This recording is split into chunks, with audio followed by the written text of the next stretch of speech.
अल्लाह के नबी सल्लल्लाहु अलैहि वसल्लम के बारे में इताअत और इत्तिबाए रसूल।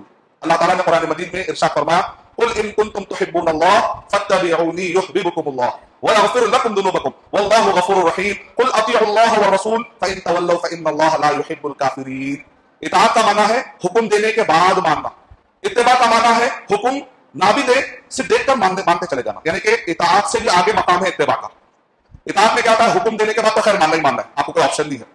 अल्लाह के रसूल सल्लल्लाहु अलैहि वसल्लम हुक्म दे दे तब आपको मानना ही मानना। इत्तिबा उससे भी आला दर्जे का है, चाहे हुक्म दे या ना दे, अल्लाह के नबी सल्लल्लाहु अलैहि वसल्लम की एक अदा करते चले जाना। इब्न उमर रज़ियल्लाहु ताला अन्हु एक मर्तबा जा रहे थे सवारी पर, जाते जाते उन्होंने ऐसे किया।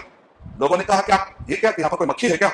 तो कहा कि नहीं, अल्लाह के नबी सल्लल्लाहु अलैहि वसल्लम इस थे तो अल्लाह के नबी सल्लल्लाहु अलैहि वसल्लम को मक्खी ने सताया था, तो अल्लाह के नबी सल्लल्लाहु अलैहि वसल्लम ने ऐसे किया था, मैं चाहता था कि इस जगह से ना गुजरूं जब तक कि हबीब की वो अदा करते हुए ना गुजरूं। ये इत्तिबा का मकाम। आगे गुजरे शेख अलबानी रहमतुल्लाह अलैह ने अपनी किताबों में इन वाक़यात को ऑथेंटिक बताया। आगे गुजरे इब्न उमर रज़ियल्लाहु ताला अन्हु सवारी रोकते हैं, उतरते हैं, ऐसा लगता है जैसा कि आप तहारत से फारिग हो रहे, जाते हैं और आ जाते हैं। कहते हैं कि आप गए और आगे, कोई तहारत से फारिग होने का कोई मसला तो नजर नहीं आ रहा है, आप गए और आगे।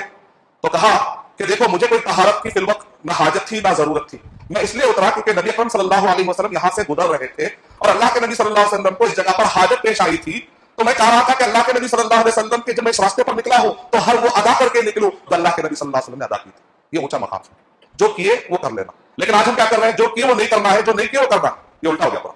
ये मसले तो बनी इसराइल सूरह बकरा अच्छा पढ़ना पड़ेगा। फिर बैठो, उड़ गए, उठ जाओ, बैठ गए, जिद्दी बच्चा, एक जिद्दी कौम, और जिद्दी कौम का नतीजा क्या होता है, दलील हो जाते हैं।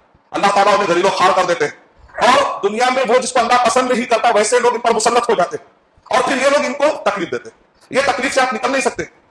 लोग जो मुखालफत करते हैं, ठीक है, एक बाप ने कहा टीचर से कि देखो मेरा बच्चा जब भी अगर शरारत करेगा ना तो आप पनिशमेंट दे देना।